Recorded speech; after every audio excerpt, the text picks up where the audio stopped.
Oke, baik, selamat pagi. Kita akan mulai dengan variasi yang melanjutkan terkait statistika inferensial kembali termasuk dari statistika inferensial.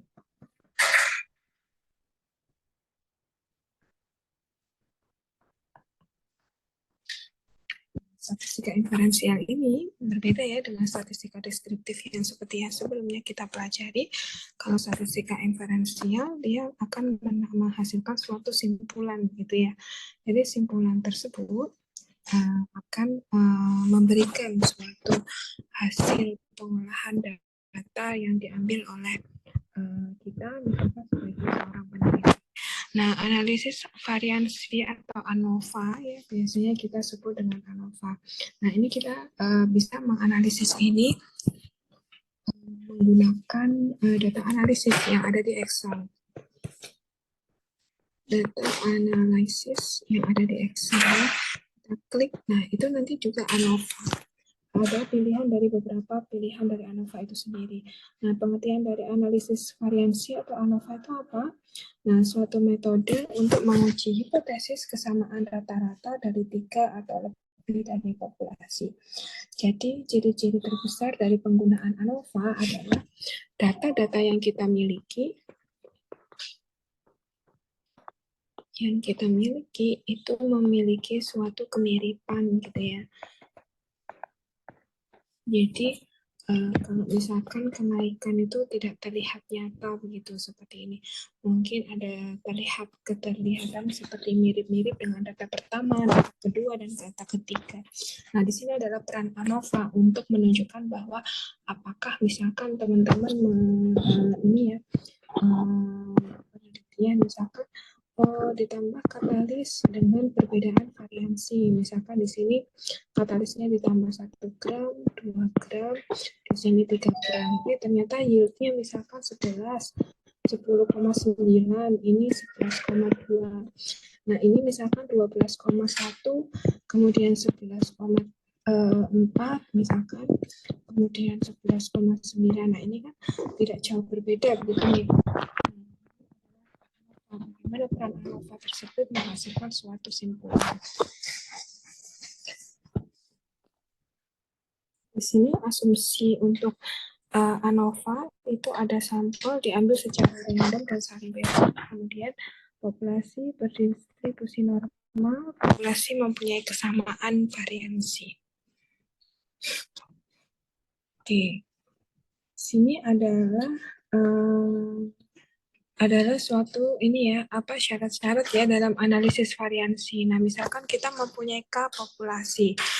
Nilai K populasi dari masing-masing populasi diambil sampel berukuran N. Misalkan pula bahwa K populasi itu bebas dan berdistribusi normal dengan rata-rata mu1, mu2 sampai mu-K dan variansi ini ya, sigma kecil kuadrat. Nah, hipotesis di sini hipotesis tetap sama ya.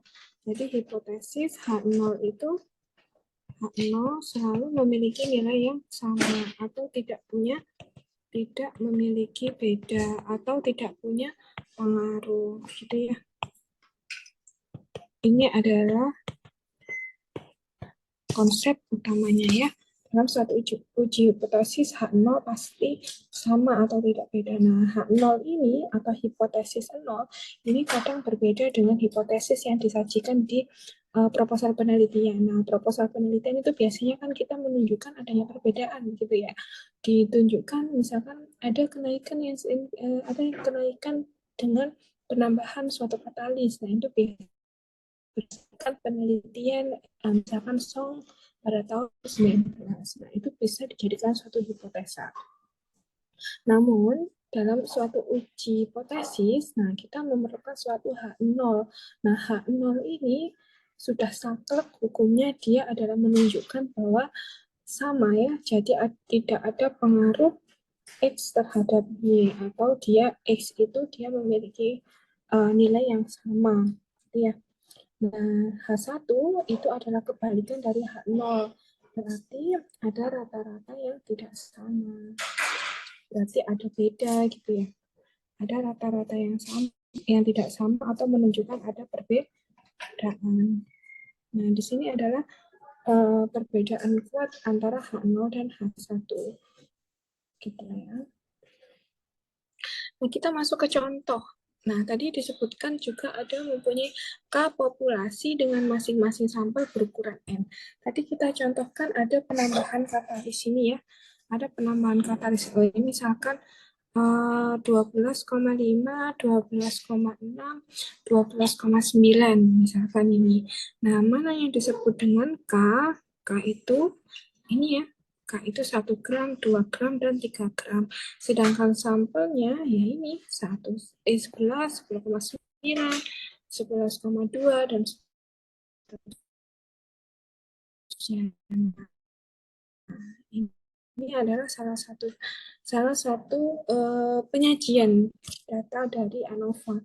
Jadi untuk di sini analisis of variance ini juga tetap memiliki variabel bebas dan variabel terikat. Nah, kalau misalkan teman-teman lihat nih di sini, ya, kalau di sini variabel bebasnya apa? Variabel bebasnya adalah jumlah katalis ya, atau massa dari katalis yang ditambahkan. Sedangkan variabel terikat adalah hasil yang ini ya, apa namanya, hasil yang diperoleh akibat dari variabel bebas. Jadi adanya misalkan di sini yield gitu ya, yield atau misalkan katalis, misalkan pembuatan ya, jadi misalkan ada citronellal ke isopolekol, nah ada perubahan suatu senyawa. Dan senyawa-senyawa ini senyawa baru atau produk gitu ya. Variabel adalah produk yang bisa dalam bentuk yieldnya. Gitu ya. Jadi analisis of variance atau ANOVA ini juga menunjukkan adanya variabel bebas dan juga ada variabel terikat. Lanjut lagi ke selanjutnya. Oke, analisis variansi.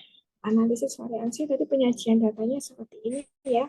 Jadi di sini adalah variasi 1, variasi 2, variasi 3, dan seterusnya. Nah, populasi di sini, ini yang dimaksud dengan variabel bebas.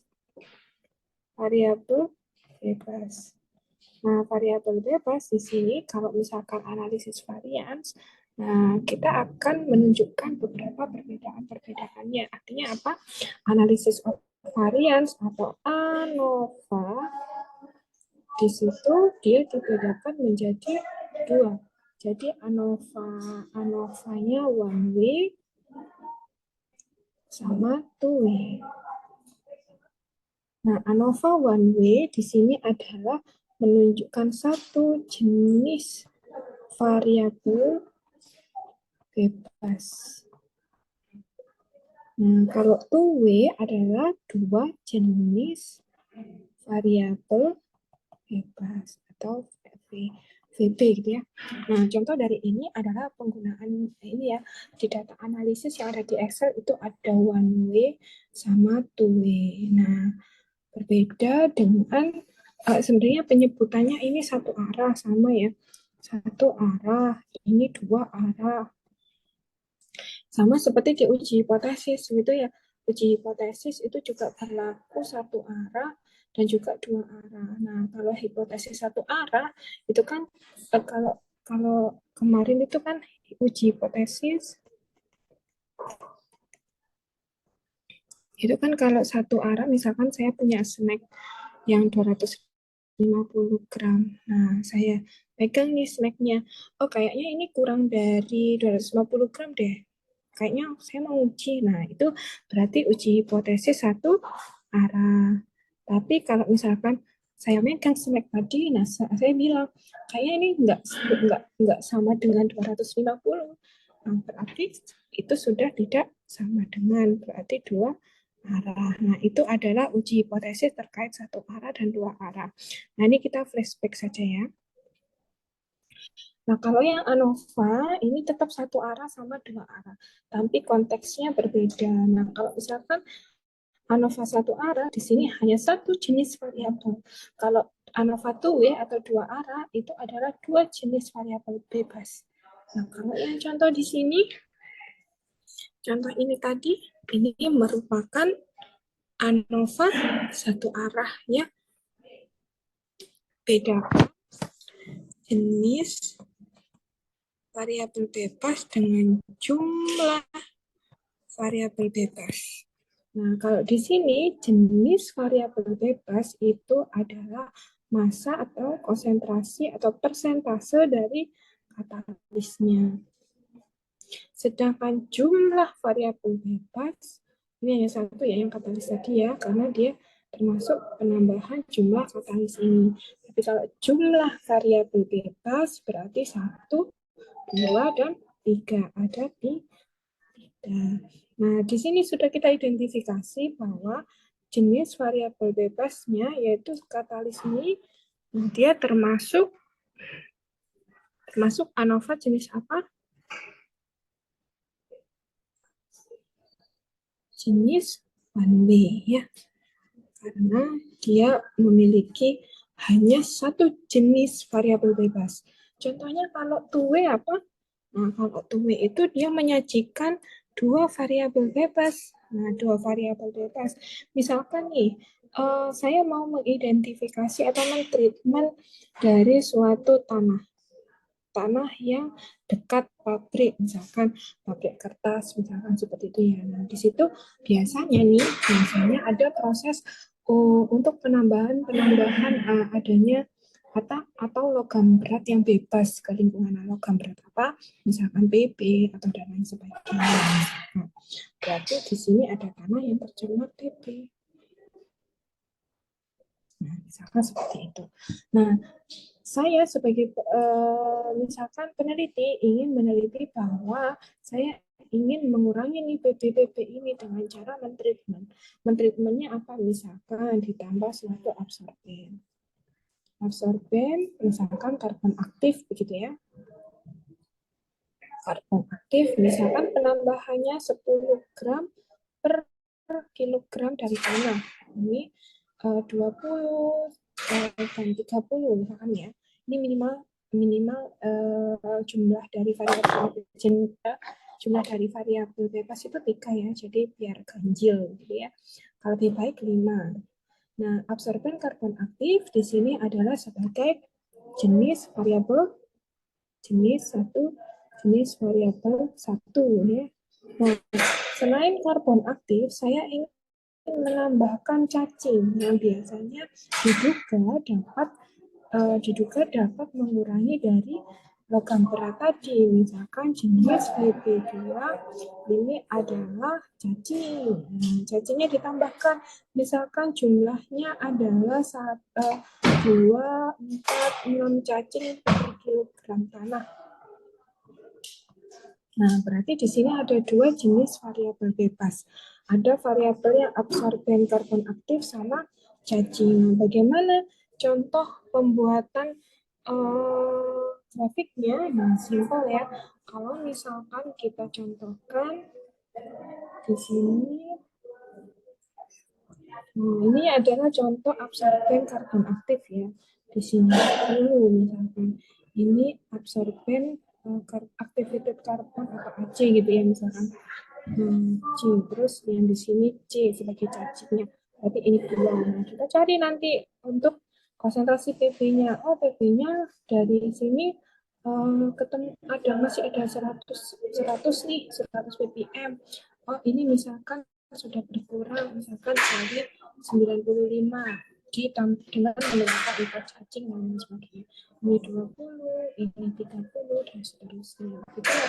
Ini bisa berlaku replikasi, artinya ada 3 data atau 3 pengujian dengan penambahan 10 gram activated carbon dan 2 cacing. Nah, ini adalah contoh dari tabel untuk yang two-way atau dua arah. Dia terdiri dari dua jenis variabel bebas. Oke, di sini ada hipotesis awal tadi ya. Penentuan hipotesis awal. Nah, dia di sini kalau ANOVA ini ya, kalau ANOVA dia menggunakan F hitung atau UGF. Konsepnya tetap sama seperti kemarin ya. UGF, ya. UGF ini adalah perhitungan di tabel. Nanti kita akan coba untuk menggunakan Excel ya.